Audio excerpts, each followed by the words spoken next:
Hello, my friends, and I hope you are having a fantastic day. Today, we are going to follow up on the video I did yesterday because, of course, Second Wind has put out a statement. As you can see here, this is Second Wind's statement on Frost's recent comments from 9 of our 11 owners. Here are statements from 9 of the 11 owners of Second Wind regarding Frost's recent comments. The 2 remaining owners, Matt and Javed, are Australian and hopefully asleep right now. If they have anything to add to these statements, we'll include them in this message. So the first statement is from Yahtzee Croshaw. I've been asked to comment on this, and this is the first and last thing I will say. Frost does not speak for me. I am perfectly happy as part of Second Wind and with Nick as a co-worker. I can't speak for Frost's experience, but if he wasn't happy, he was free to leave at any time, as we all are. I wish him well and that he'd focus on his future rather than trying to stoke petty drama in ways that reflect badly on him more than anyone else. The irony of that statement, realistically, because of the amount of petty drama Nick has on his own outside of the stuff Frost has talked about stoked. He seems to have calmed down recently, but we'll move on. From Casey Nwosu, and I do apologize if I screw up any names. Frost and I spoke at length after his resignation, upwards of 6 hours, in the hopes of reaching an understanding as to why leaving was his only option. I suggested and organized the moderated call between Nick and Frost in the hopes that they could come to a meaningful understanding with one another before parting ways with the pie-in-the-sky chance of forgiveness and resolution. Another 6 hours. The majority of that talk went well, but sadly, Frost used that call as fodder for YouTube drama. A lot of what Frost has said since has been a skewed version of the truth, which I told him myself I found very disappointing. For example, Frost is the one who called for the informal vote to fire Nick after the team met and agreed that we put Nick on probation for his social media behavior. Frost then went on to say in a Twitter post that the vote wasn't representative of the entire group. Then why did you call for it? He has ignored all the internal changes we've been making to address our complaints about leadership and direction, some of which he specifically came up with and we began to implement. Frost didn't want to wait around for us to do better. He doesn't believe we can. I find that upsetting, but it's within his rights. However, the continued focus on Second Wind is unwarranted and baffling to me. It strikes me as his way of forcing us all to do what he wanted in that vote. Nick is not without fault. Internally, I was one of his loudest critics. But I support giving him the chance to correct his mistakes, which I can confirm he has been trying to do. Nick does right by the team for the most part, and the picture Frost paints is one-sided, inaccurate, and worst of all, harms the group as a whole while claiming to be a defender of us creatives. JM Mate, I'm sorry, sir, I don't know what your name is. A lot was raised in this video, but I can only speak to my own experiences with Nick and being a co-owner of Second Wind. In my 4 years of working with him, Nick has never told me what to do in regards to design delve. Conversations about what we think might work well for the show, topic and episode-wise, were always happening, but I never did anything I didn't want to do. All creative decisions were completely up to me. It's true that I've had my grievances with Nick's management style in the past, but these issues have been addressed through internal restructuring and allocation of his responsibilities for the betterment of the company and the community. This was voted on by the entire team and was in motion 2 weeks before Frost left. Because of this, a lot of the sentiments in the video felt disingenuous. Many of Frost's points were taken out of context or presented in a way that implies he speaks for people he simply does not, and I believe this was done to bolster the evil Nick narrative he is trying to perpetuate. In reality, the situation is nowhere near as dramatic as it's being framed. At the end of the day, we're a young co-company, and we've been ironing details out as we go. But I have complete faith in this team and this community. I wish Frost the best of luck with his future endeavors, as I consider him a good friend. Well, that's kind of confusing. So your good friend, in your opinion, is skewing things in a way to make your other friend seem bad, but he's still your good friend. Okay. Jesse Galena. Frost brings up some concerning points. I don't know everyone he's talked to or every experience he's had. However, the number of false statements, bad faith arguments, and out-of-context snippets in his claim that I know are untrue makes me suspicious of the things he says I was not privy to. Since I joined Second Wind earlier this year, the amount of work I've seen the folks here do to improve our personal and company-sided weaknesses gives me faith in them as individuals and us as a team. I encourage you to read what the rest of the team says to get a fuller picture. We all get one life with an unknown and finite amount of time, so I won't spend any more of mine on this. I'll spend my time doing important things, like figuring out how to animate a laughing door. Interesting. So far I hear a lot of that he's lying, but I'm not seeing any proof or specifics. I like specifics in these situations, but it is what it is. If that's how they feel, I mean, a lot of this will come down to this is how they feel, and you can't disprove someone's feelings for the most part. He was part of the formation of the business from the start, and he was part of 2 weekly staff meetings and a monthly owners meeting. His claims that Nick isolated staff are demonstrably false in that alone. His claims that Nick is an anti-creative iron fist is laughable, as I've seen firsthand the back and forth Nick takes with the creative staff, myself included. The one claim that I will give him is that none of us were qualified to handle the business end of things. Yeah, I have a literal clowning degree. But we're still here working on it. When we heard from staff there were communication problems, we stepped up to fix them. We finally heard from Frost that he wanted to try things with cold take, credits/thumbnails. We made it happen. It's a shame that Frost felt he couldn't work with us because we were working with him. All right, that last statement, obviously it can be very subjective. Apparently he didn't feel he was being worked with. He was also one voice among 11, so he probably didn't feel he had much control. As good as his video was, I would not be surprised to find that it wasn't entirely accurate. We are talking about humans here, and we all have our own narrow points of view. However, if someone wants me to believe the opposite, I'm going to need proof of equal measure to what I was presented. And I know we're not going to get that. We're not going to get that because to do that would not be healthy for their business. And realistically, they don't want to spend time miring this. And if they want to keep their business running, I don't blame them. You don't want to keep this going. You don't want to keep acknowledging this. Your best bet as a business is to make these statements. And I'm kind of iffy about if making the statements is really... I don't think making the individual statements was the best way to go with this. They probably would have been better off with a united single statement and then moving on and trying to keep going. Because there's going to be a lot in here people can pick apart. Just in Jack's response here. Maybe Jack misinterpreted why Frost asked him. Because when you're asking a hypothetical situation, a lot of times you want, or I can say this from my own little neurotic point of view. When I ask a question, I ask it specifically and I want an answer to the question I asked. I don't want the question you thought I asked. I want the question that I actually asked. This becomes an argument with me and my boyfriend quite regularly because I will ask a question, he will give me an answer, and my immediate response is, that is not what I asked. Great example is I asked him if he likes corned beef. His response was, I'll eat it. My response was, that's not what I asked. Because being told that you will eat something does not mean that you like it. It means that you will put it in your mouth and swallow it. But that's, as I said, that's my neuroticism. So for all we know, Frost has the same level there.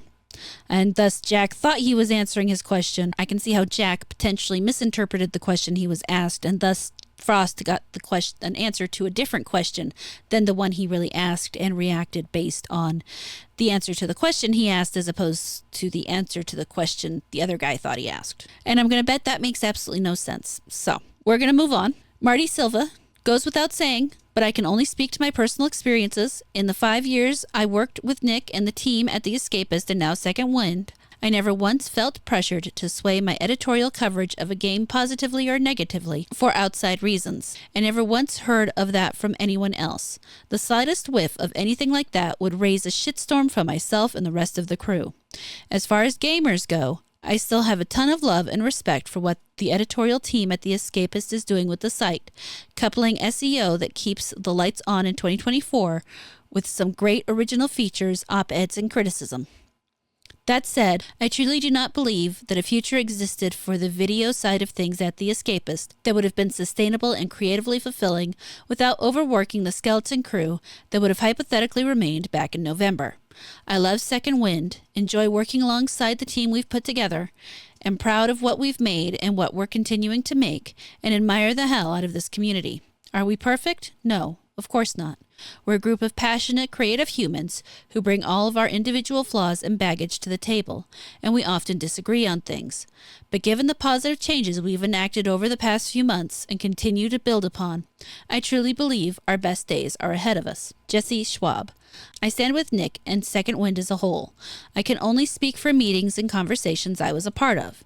That said, a lot of complaints regarding Nick or Second Wind's management, unless shown evidence proven otherwise, are contradicted by various hearsay between management, creatives, and employees thereof. While the most contentious point, that being Nick, does hold weight in regards to clear issues, these are concerns that have been addressed in staff meetings which Frost did attend, and we as a company have been actively resolving. When these adjustments were brought up to Frost in said meetings, it was clear that his problems with Nick were beyond repair, despite the majority of Second Wind believing otherwise in Nick, the company's direction, and our treatment of employees. It is unfortunate how it went down, as well as how Frost continues his crusade. I hope he can move on from this ultimately petty drama and continue to make his amazing content that we've all seen in the past, as we all at Second Wind will strive to accomplish ourselves. Wow, that was an interesting word salad. I feel like someone went through with a thesaurus on that one. I am definitely seeing a theme here. The question is the theme on purpose, or is it a naturally occurring theme considering the situation? In some way, I feel like when they were asked to do this, everyone was asked to hit on a few specific things. Now, that's not to say they don't actually agree with them. I want to be clear. I'm not saying that anybody here is typing out something they don't believe in or whatever. I mean, there's always that possibility, but it does feel very much like these were curated very carefully.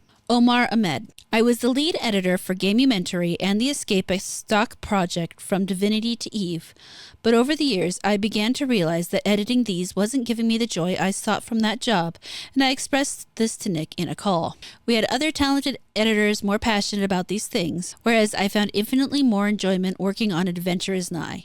It was a bit of an emotional call, as the docs were Nick's baby, and he loved the pieces I made. However, he was more than willing to allow me to fully focus on those things that I could pour my heart and passion into. And I'm not even an on-screen talent. I know for a fact that he has made the same concessions for others here. The recorded call with ex-Gamumentary team featured in Frost's video is undoubtedly shitty and was a poor way for Nick to address any claims they had.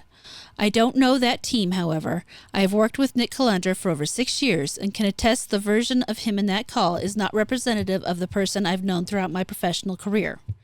Nick has always been supportive of the creative and career goals of myself and those around us, even when faced with corporate opposition. I've been fortunate enough to advance from a part-time editor to head of video production in no small part due to Nick's championing of my worth regardless of who we worked for, which is something I've been incredibly cognizant of passing down to other creators and talent that we've worked with.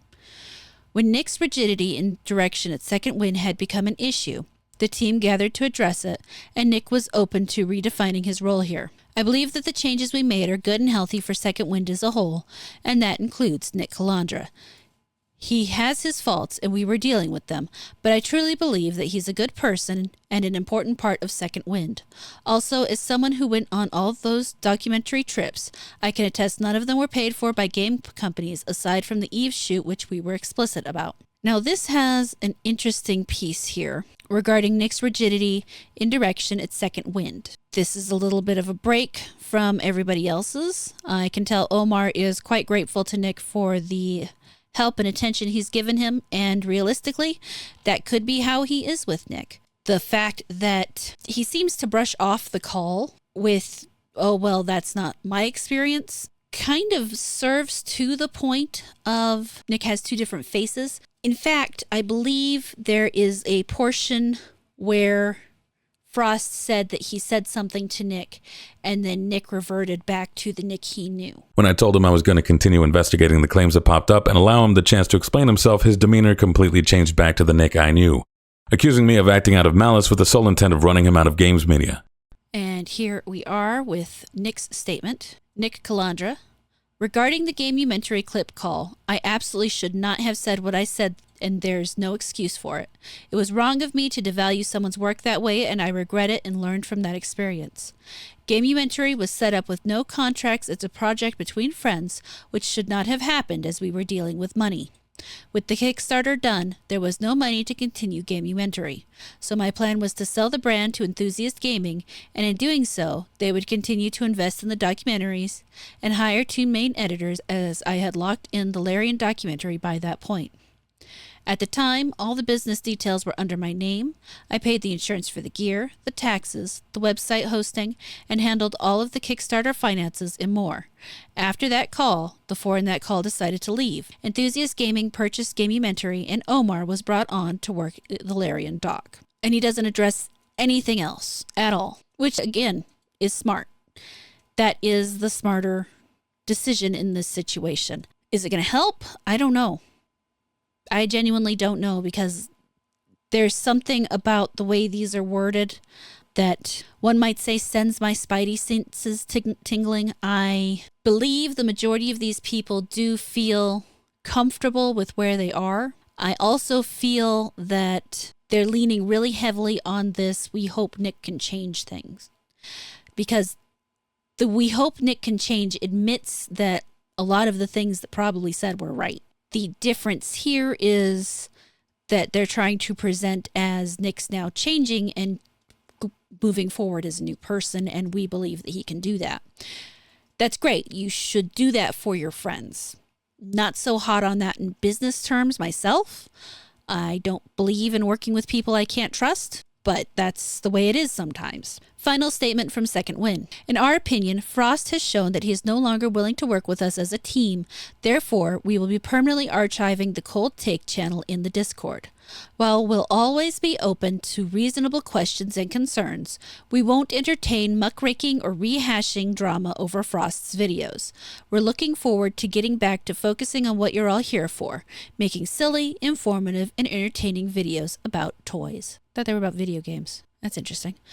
Anyway, how are some of these not reasonable concerns? This is really just an attempt at damage control. I personally don't think they hit the mark on that. I feel like these people were given talking points, and while they may believe in them, something tells me that there's something missing. I don't like that they don't address any of the important allegations. I don't like that they kind of sweep aside some of the others. Now, I do understand completely saying I can only talk from my experience, because realistically, that's all we can ever do. We can only speak from our individual experiences. But when you say something like, these things were taken out of context, okay, now show me the full context, or give me the full context so that I can see the rest. In the point of Jack with his question, I can see where there was an issue in communication there, perhaps. So there's a lot of room in here that really just leaves me going, no, I'm not sure what's going on here. So we're just going to have to sit and see if Frost continues on and decides to release his video about Second Wind next, which should be interesting. We'll find out. But right now, in my humble opinion, I don't think that things are going particularly well. I'm sure that they have a very devoted fan base that will probably stick with them through this. So at the same time, do I think it'll kill them? I don't know. Depends on how they handle their finances. But we'll see. All that said, what do you guys think? Do you think these sound fully honest? Do you think they're probably curated in a way to make everything sound better? I'd love to hear your thoughts. Thank you so much for watching this video. I really hope you enjoyed it. Please like, comment, subscribe, and turn on the notifications. If you really liked it, you can feel free to share it around, and I will catch you later.